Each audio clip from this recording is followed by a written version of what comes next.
Hey guys, in this video I want to do some experience on this supercapacitor bank. Here I have this supercapacitor bank. The voltage of this supercapacitor is 16 volt and its capacity should be 83 farad. But in the previous video when I test its real capacity, I find that the total capacity is only 59 farad. I put the video link in the description. Let's get started. I would like to connect this supercapacitor bank to the inverter instead of the battery and running this incandescent lamp as a load to see how long the supercapacitor lasts. Before testing, let's do some calculations. The power of this incandescent lamp is about 33.3 watts. My inverter efficiency is about 80%. So the inverter will draw in power from the supercapacitor about 41.6 watts. 41.6 watt divided by 12 volt, which is average input voltage. So this inverter will draw in 3.46 amp from the supercapacitor to running this incandescent lamp. The real capacity of this supercapacitor bank is about 59 farad. Because I want to discharge the supercapacitor from 14 volt to 10 volts, so the delta V is equal to 4 volt. And the current, as I calculate before, is equal to 3.46 amp. So the result is 68 seconds, which is 1 minute and 8 seconds. I charged my supercapacitor to 14 volt. Let's see how long this supercapacitor bank lasts.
As you can see, after 1 minute and 5 seconds, the inverter cut off the load because the voltage of the supercapacitor became around 10 volt.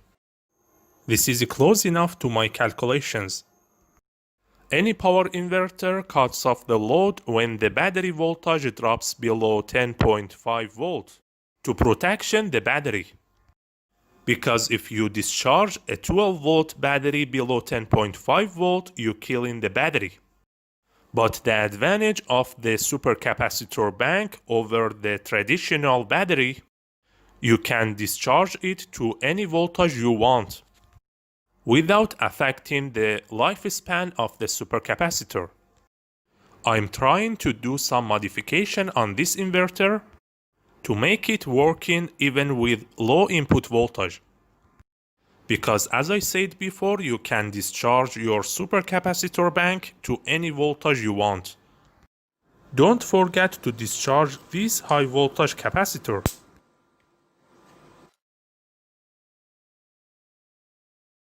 This IC is TL494.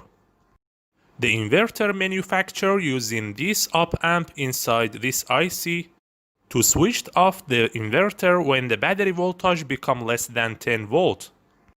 The non-inverting side of this op amp connected to constant voltage about 2.45 volt as a reference voltage. but the inverting side of this op-amp connected to a voltage divider, and the voltage divider connected to the battery. When the voltage of the battery is 13 volt, the voltage at this point is about 2.8 volt. So the output of the op-amp is 0. But as soon as the voltage of the battery drops to 10 volt, the voltage at this point becomes 2.4 volt. So the output of the op-amp becomes high and turns off the inverter. I'm trying to do some modification on this inverter to make it working even with low input voltage. So I disable this protection system by connecting 1.5 kilo ohm resistor between 5 volt reference voltage of the IC and inverting side of the op-amp, because as I said before, you can discharge your supercapacitor bank to any voltage you want. After doing this modification on the inverter, I charged my supercapacitor again to 14 volt and running the same lamp again by this inverter.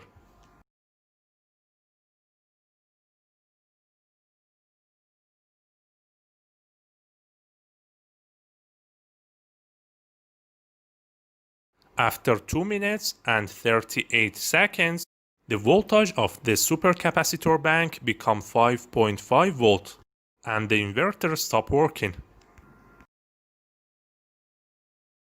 So by this modification, I increasing the running time of the load from 1 minute and 5 seconds to 2 minutes and 38 seconds.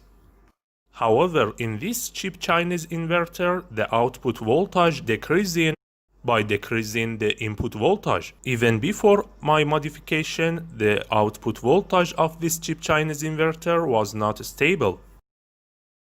So as you can see, when the input voltage becomes 5.3 volt, the output voltage is around 100 volt only.